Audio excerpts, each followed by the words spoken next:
Llegó a ser coronel republicano y amigo de Vicente Rojo, jefe del Estado Mayor del Ejército Popular, pero su pasado también ocultaba un papel destacado como espía de los falangistas y como conocido de Franco. Le defendieron generales de ambos bandos, pero eso no pudo evitar que al final de la guerra le condenaran a cadena perpetua.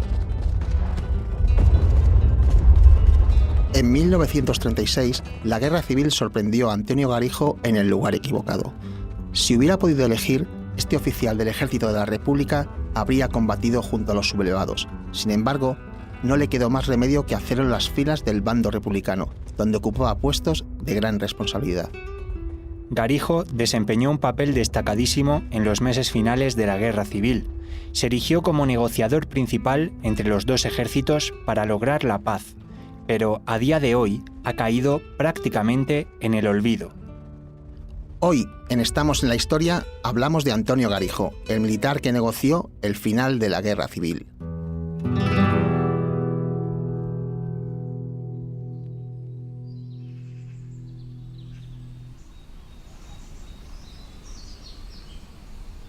Vayamos primero a los datos biográficos.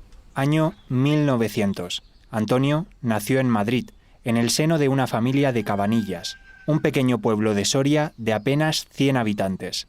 A los 16 años ingresó en la Academia de Infantería de Toledo y poco después, siendo un joven alférez, participó en la terrible campaña de Anual.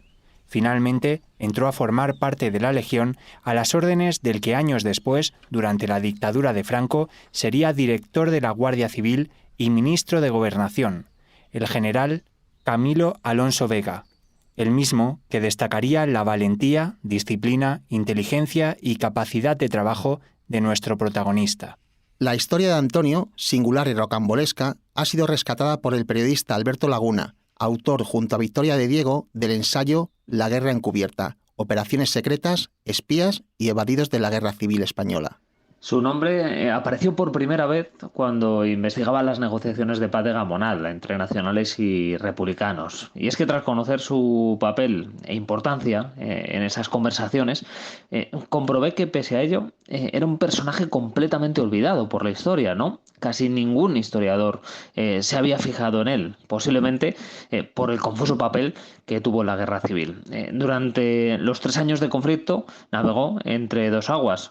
Por un lado trabajaba en la sombra para los sublevados y por el otro mantenía muy buena sintonía con las altas esferas militares de la República. Y es que quizá su nombre pasó al olvido porque a Franco no le gustaban los espías y porque consideraba que su expediente estaba manchado por haber pertenecido y permanecido toda la Guerra Civil en Madrid. Cuando estalló la Guerra Civil, Garijo se encontraba destinado en Valencia. Estaba allí desde 1931, año en que se proclamó la Segunda República y en el que lo ascendieron a capitán. En julio de 1936, Antonio y su familia tenían previsto regresar a Madrid para pasar las vacaciones de verano, pero los acontecimientos se precipitaron.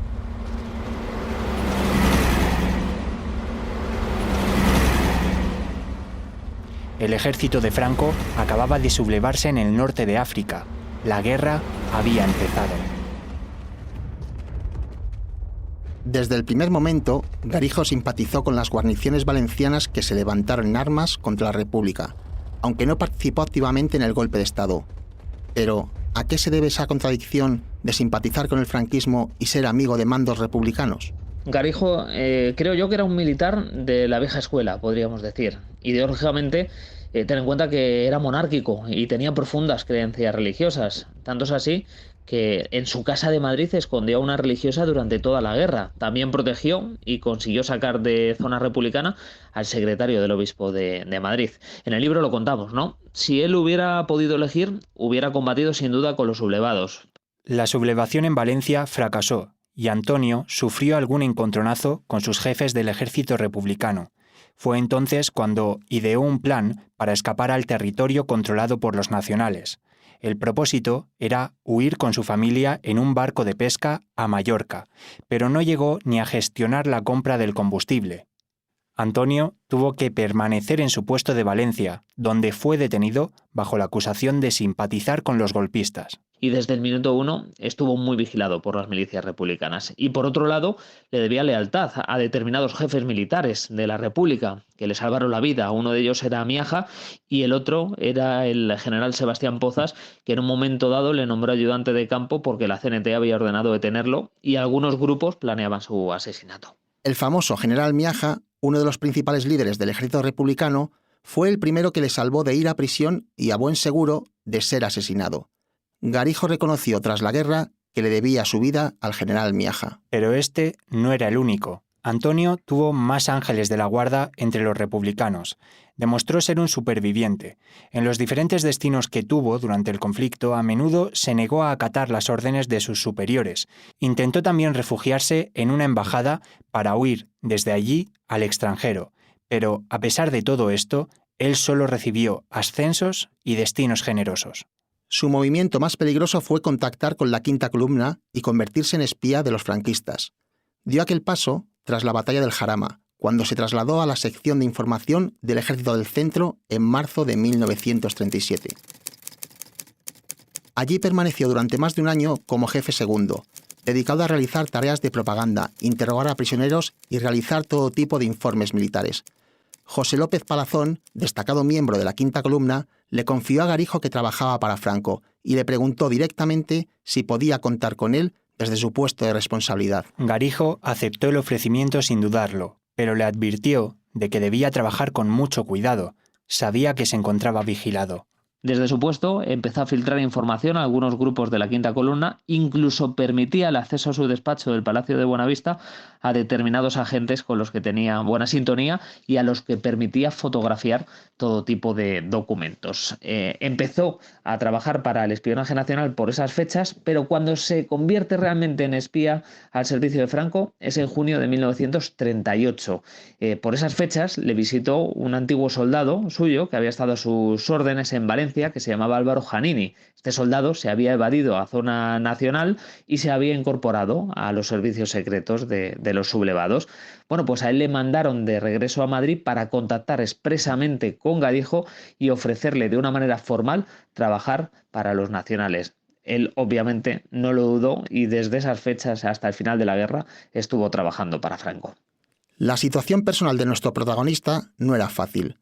Tras el asesinato en Paracuellos de su cuñado, se echó sobre sus hombros la responsabilidad de toda su familia.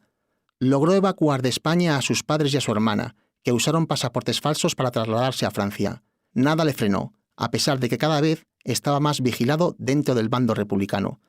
Le habría gustado, también, poner a salvo a su mujer y a sus 3 hijos, pero los graves problemas de salud de su suegra y la edad del hijo más pequeño, nacido en diciembre de 1936, impidieron su marcha de Madrid.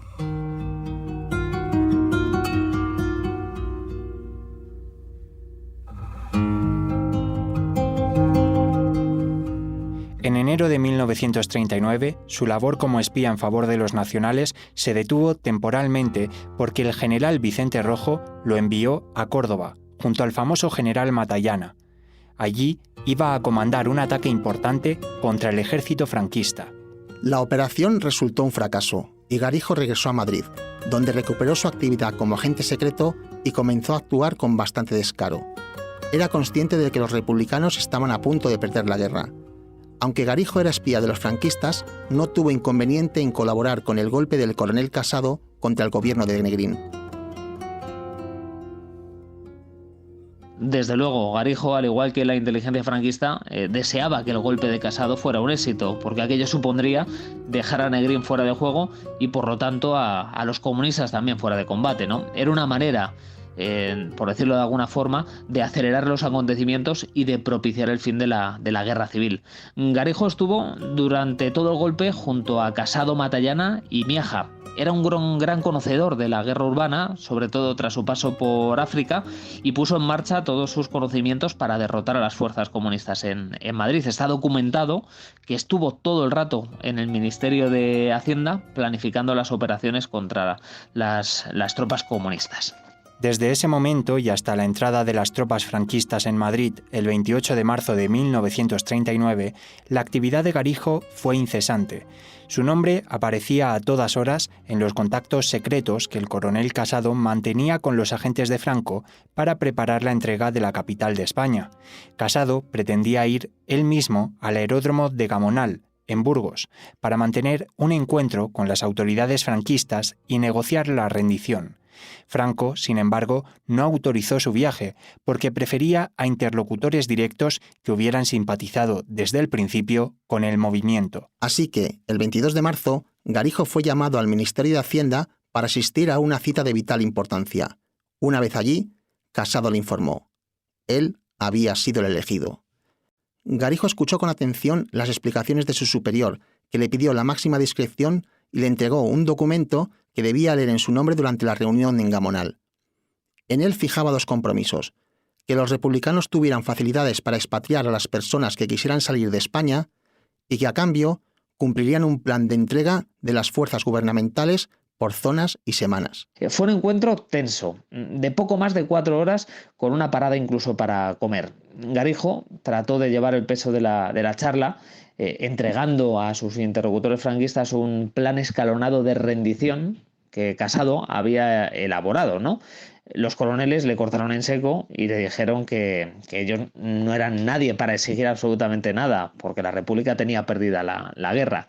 Casado pretendía rendir todo el territorio gubernamental en 20 o 30 días, pero Franco lo que exigía era la rendición inmediata y daba de plazo máximo 4 días. Además, también exigía la entrega de toda la aviación republicana antes del 25 de marzo. Garijo pidió que se suavizara la propaganda y que se frenaran los bombardeos como el que sufrió Valencia el día antes, más que nada para garantizar la vida de los quintacolumnistas que permanecían en zona republicana. Además, calculó que unas 100.000 personas se expatriarían de España en cuanto concluyera la guerra. Esa fue la primera reunión, pero 2 días después, el 25 de marzo del 39, Garijo fue designado de nuevo para participar en una segunda negociación en Gamonal.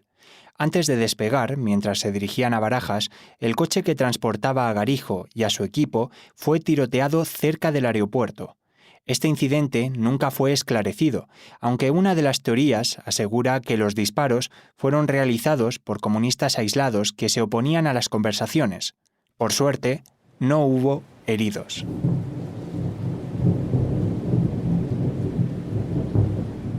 Aquel 25 de marzo había amanecido con una fuerte tormenta en Madrid, anticipando lo que sería aquella segunda reunión, mucho más corta que la primera. Garijo se encontró con los 2 militares franquistas, con los que había hablado 2 días antes, pero mucho más tensos. Les comunicó que la República no estaba en condiciones de cumplir con sus exigencias, entregar la aviación esa misma tarde, pero aseguró que estarían dispuestos a entregarla el 28 de marzo. Como gesto de buena voluntad, Garijo anunció que el general Matallana estaba dispuesto a entregarse ese mismo día en un acto simbólico. Por su parte, la delegación republicana pidió un documento en el que se reflejaran al detalle las responsabilidades políticas que los franquistas creían que tenían los jefes de la República. Los militares franquistas se quedaron estupefactos ante aquella petición, porque ya les habían hecho llegar un documento similar sobre responsabilidades políticas un mes atrás. De repente, el coronel franquista Gonzalo Vitoria interrumpió la reunión para contactar telefónicamente con el cuartel general de Franco e informarle de cómo estaban transcurriendo las conversaciones. El ayudante del generalísimo, al escuchar lo que le decía, ordenó inmediatamente que se diera por concluida la reunión, pues los republicanos parecían estar intentando ganar tiempo. Sorprendidos por esa reacción, Garijo tuvo que emprender el viaje de vuelta a Madrid. El Douglas despegó del Gamonal pasadas las 5 de la tarde, en medio de una fuerte tormenta eléctrica por la que a punto estuvieron de estrellarse. Aquello fue todo. Acudió a esa reunión de Gamonal convencido de que podría lograr una paz honrosa para las fuerzas republicanas. ¿Fue ingenuo? Posiblemente, pero muchos de los miembros del Consejo Nacional de Defensa, civiles y militares, pensaban lo mismo. Pensaban que tras acabar con Negrín y con los comunistas, pues iban a recibir algún trato de favor por parte de Franco. Algunos incluso pensaban, Garijo entre ellos, que podían ser rehabilitados por las fuerzas sublevadas. Como puede comprobar la gente, finalmente no fue así.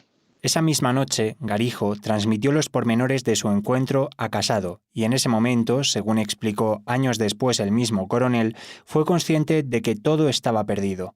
Tenía que preparar la evacuación inmediata de España de todo su círculo de confianza y al mismo tiempo evitar una carnicería ante el avance franquista sobre Madrid.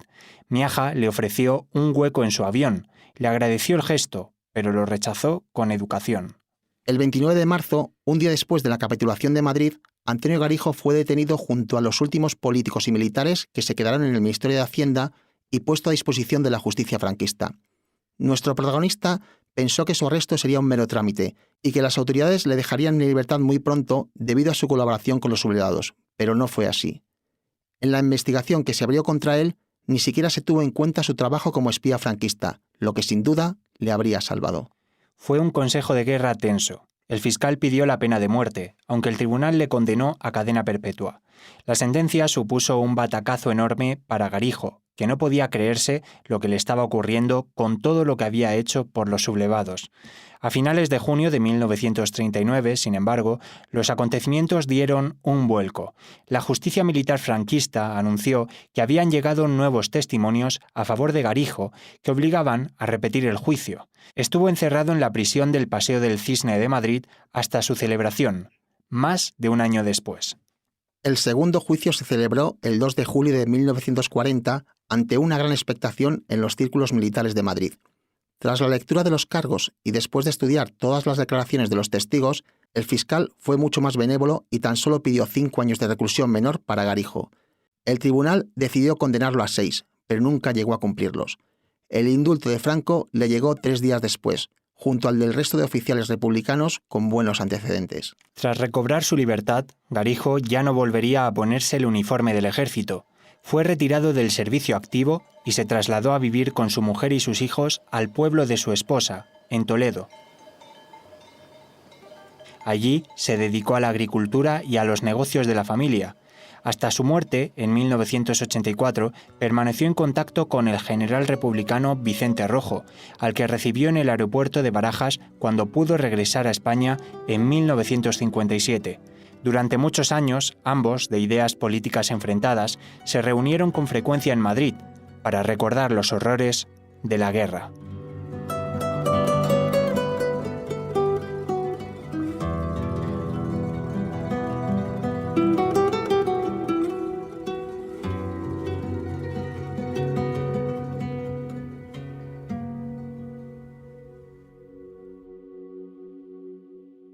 Muchas gracias por escuchar.